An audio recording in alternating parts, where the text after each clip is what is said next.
AI bros really think they're innovating, right? Before, you needed a director, a set, a whole crew. Yeah, it's almost like we're making a work of art or something. And you still do need all that because at least those people will look at your work, and be like, yeah, maybe we should start making our first draft. Now, you just need Higgsfield. No, we don't. We still need people with actual talent because look at this abomination of mankind. Look at how many of these directors' faces were destroyed in this Lay's commercial. Clearly, what people really need to know about Lay's is that these products are coming straight out of the director's filthy mouths. What an incredibly comforting thought when you're watching the movies in the theaters, right? Go and eat whatever the director is puking. I mean, that's why you go to the theaters, right? To watch whatever the director's puke this time? Make cinematic ads from your bedroom for $9. Yeah, I too can make puke looks like a stream of gold. That doesn't mean I'm gonna serve it to people. Do you want to see how scary AI videos can go? Generate the same photos 5 seconds into the future. Shockingly, that's not what happened. Just look at this time-lapse. Look at how it morphed into something that clearly isn't the original as time goes on. Look at how these 3 characters are distinctly not like the person that they were before. What makes any of you think that this is in any way, shape, or form acceptable to be published? I find it horrifying how the time-lapse from the original image to this one turns into some middle-aged Asian woman. It just goes to show you that AI works like dementia patients. You know that album Everywhere at the End of Time by the Caretaker, which is trying to emulate how it sounds like to have Alzheimer's? This AI is emulating how it looks like to have Alzheimer's. All your recognizable past memories are completely and totally distorted into an unrecognizable, creepy imagery that would haunt every nanosecond of your worst nightmare. The one where you beg the makers up above to please have you terminated as painlessly as possible before you have to endure more psychological torture. But hey, at least AI-generated art monstrosities are not real. These ones, however, are very real. All the websites these days have some form of AI-enhanced features, including YouTube. One of the features is to use AI to automatically reply to comments, which is pretty dystopian if you ask me. Imagine making comments on YouTube only to realize that you're replying to a bot. Actually, we don't have to imagine. That happens all the time. The dead internet theory strikes again, right? Regardless, this YouTuber encountered a pretty nightmare fuel-inducing scenario where the AI responder quite literally attempted to dox the YouTuber because the AI recognized the mountain that was shown on the video. Imagine the amount of abuse that this can be done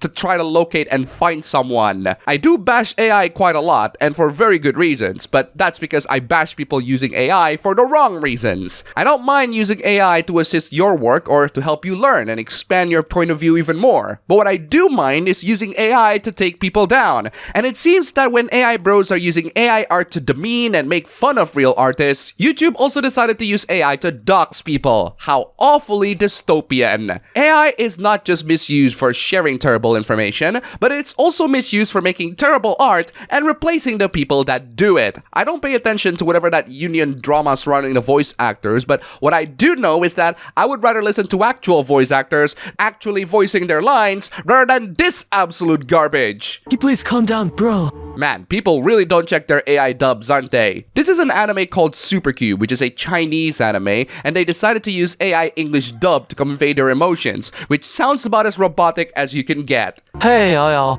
Long time no see. I really don't know what's going on with the voice actors behind the scenes, and as a general consumer of media, I'll act the same way as a teacher grading homework. I care about the final results and not how many dogs chew through them. This AI-generated voice acting sounds like Goddard chews through the script and pukes it out of one of Jimmy's latest nightmare fuel-inducing inventions. Those are all the AI hoopla that I want to talk about in this video, but I do have a couple more hooplas that are not related, but I do find it pretty funny and deserves to be talked about at least. Some people want to add a lot of nuance on the topic of censorship. People have such a black and white view when it comes to censorship. Like, I don't know, man. I think it depends. I actually do generally agree with this sentiment, but the problem comes when the cases where it shouldn't be censored, but you think it should be. Holocaust denial is illegal in Sweden, which is technically censorship, but also probably for the best. Yeah, that issue is still widely debated to this day. I'm taking the American side on this debate, which is that they are allowed to have that view and spout that anywhere they like. I would love to see these Holocaust deniers argue with rational people and having them to slowly lose their minds. That or pit them in a room full of flat earthers and see who won in that clown fight.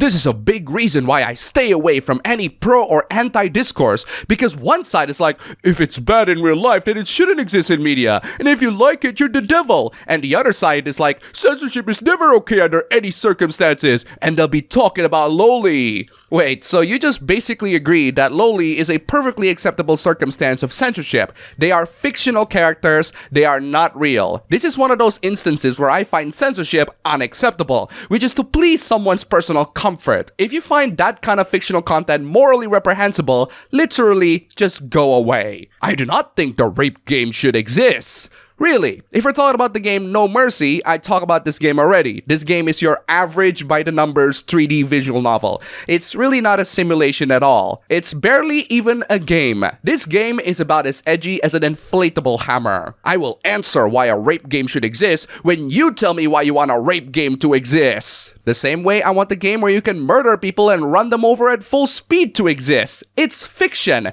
It's not real. The characters are not real. And it's not gonna contribute to any real harm, no matter how your delusional mind thinks it is. It's one thing hating fiction for its content, but it's another thing making fiction to deceive people. If there's one thing that you all need to know about relationships, is that lies are not a good foundation of it. Simply pretending to have hobbies has dramatically increased my success in dating apps. Yeah, that's your first very big mistake there. Do not use dating apps. They are filled with people who are terminally online. There are many people out there who haven't even posted a single thing in social media, or even know anything about the internet discourse. Those people tend to be the least psychotic, and you can only get them by actually going out and talking to people. The second mistake is that you are pretending to have hobbies. Even if the women in dating apps are really good catches that are mentally stable in mind and soul, pretending to have hobbies is building that relationship foundation based on lies. Then again, people lie on their resume all the time, and some of them actually got the jobs that they got, so what do I know, right? It's even worse when the hobby is something that you don't like.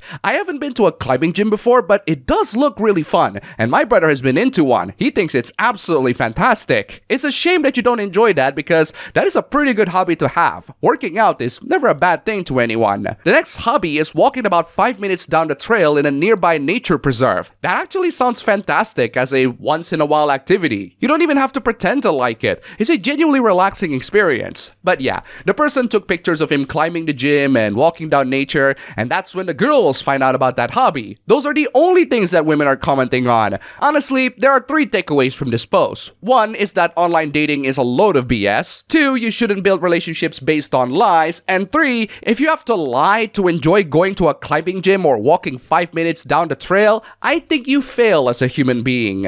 And that's all for the video today. Thank you all so much for watching. If you made it to the end, here's a cat. Before we close this video, huge thanks to all these wonderful sponsors. You are all fantastic. If you want to see your name among these legends, then check out the links below, just $1. And you have supported this channel a lot. Seriously, thank you so much for watching. Don't forget to like, comment, and subscribe.